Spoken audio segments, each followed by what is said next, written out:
Kementerian Energi dan Sumber Daya Mineral menolak usulan DPR tentang pengaturan pembentukan Badan Usaha Khusus atau BUK Pengelola Energi Terbarukan yang baru dalam rancangan Undang-Undang Energi Baru dan Energi Terbarukan.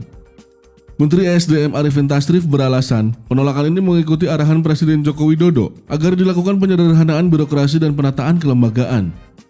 Selain itu, sudah ada regulasi yang mengatur kewenangan pelaksanaan kebijakan energi baru terbarukan atau EBT oleh Kementerian ESDM. Hal itu tertuang dalam Peraturan Presiden atau Perpres nomor 97 tahun 2021 tentang Kementerian ESDM. Pemerintah mengusulkan untuk tidak mengatur amanat pembentukan Badan Khusus Pengelolaan EBT yang baru dalam RUU EBT.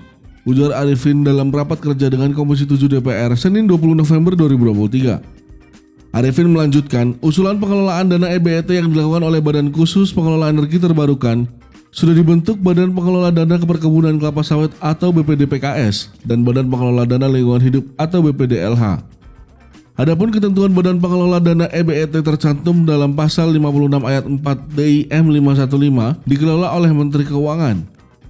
Namun, DPR mengusulkan substansi pengelolaan dana EBT dilakukan oleh Badan Khusus Pengelola Energi Terbarukan. Selain itu, pemerintah juga mengusulkan ketentuan perdagangan karbon diatur dalam RUU EBT. Poin-poin ketentuan perdagangan karbon akan masuk dalam substansi nilai ekonomi karbon. Adapun usulan nilai ekonomi karbon adalah usulan baru dari pemerintah yang belum termasuk dalam daftar inventaris masalah RUU EBT. Usulan ini diajukan sebagai bagian dari substansi transisi energi dan peta jalan dalam rangka mencapai target Nationally Determined Contribution atau NDC untuk mengurangi emisi gas rumah kaca.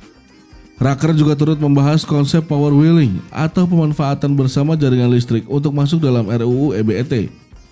Rumusan ketentuan kerjasama jaringan atau open access mengatur mengenai keharusan pemegang wilayah usaha untuk memenuhi kebutuhan konsumen atas listrik EBT. Jika pemegang wilus tidak bisa memenuhi kebutuhan konsumen, maka konsumen bisa diberikan pasokan listrik melalui poin-poin. Kerjasama pemanfaatan sewa aset pembangkit atau perjanjian jual beli listrik atau PJBL dengan pemegang wilus lain. Mekanisme tersebut dilakukan melalui usaha transmisi dan atau distribusi atau power wheeling, ujar Arifin dalam rapat kerja dengan Komisi 7 DPR RI Senin 20 November. Padahal sebelumnya, skema power wheeling sempat ditarik dari usulan RUU EBT lantaran mendapat evaluasi dari Kementerian Keuangan. Kementerian Keuangan menganggap skema bisnis itu dapat merugikan PT Perusahaan Listrik Negara Persero atau PLN.